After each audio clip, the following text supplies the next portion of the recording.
supposed to discern with this thing in our mouth. You got to know what to say and what not to say. Because this tongue will either cause you to be blessed or it will cause you to be cursed. He said that's why you got to know how to discern the gate of the enemy. So when you look at Genesis 22, look at verse 17. Genesis 22 and 17, read it out the New Living Translation. He said, I will certainly bless you. This is what God told Abraham. I will multiply your descendants beyond number, like the stars in the sky and the sand on the seashore. Your descendants will conquer the cities of their enemies. And through your descendants, all the nations will be blessed because you have obeyed me. I want to read it out the NIV. It says, I will surely bless you and make your descendants as numerous as the stars in the sky and as the sand on the seashore. He said, your descendants, that's talking about us. We're Abraham's descendants. Your descendants would take possession of the cities. When you read that I want to read it in the King James Version. Just that part there.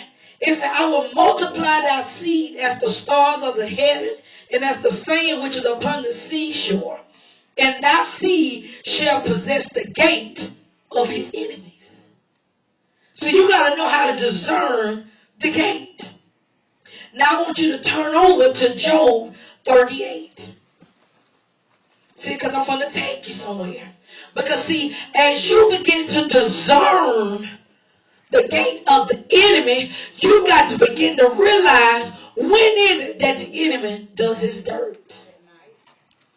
You got to begin to realize that the enemy has a certain time that he does what he does. See, sometimes we think when bad stuff happened to us, we begin to think, oh, it just happened a few minutes ago.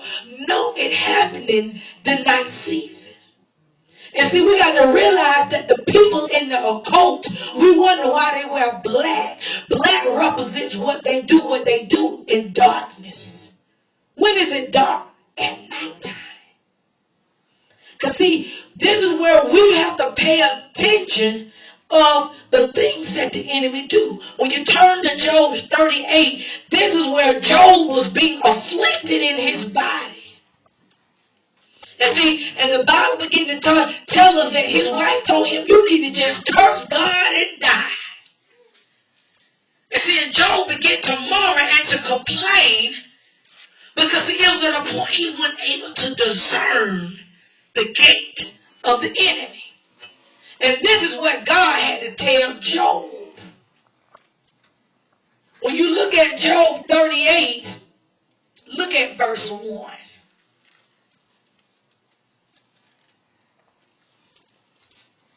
When you look at verse 1, it said, then the Lord spoke to Job out of the storm. What am I telling you? That while you in the midst of the storm, God will give you strategy how to defeat the enemy. All right. In the midst of it. See, that's why the enemy will try to have us so distracted. We don't want to go to church. We don't want to pray. We don't want to be bothered with nobody. And see, that's what the enemy do. He want to isolate you. He want to put you in a place of rejection.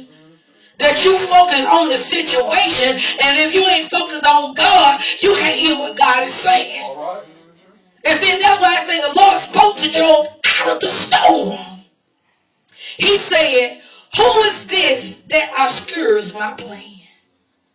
I like the part of the New Living Translation. He said, who is this that questions my wisdom with such ignorant words?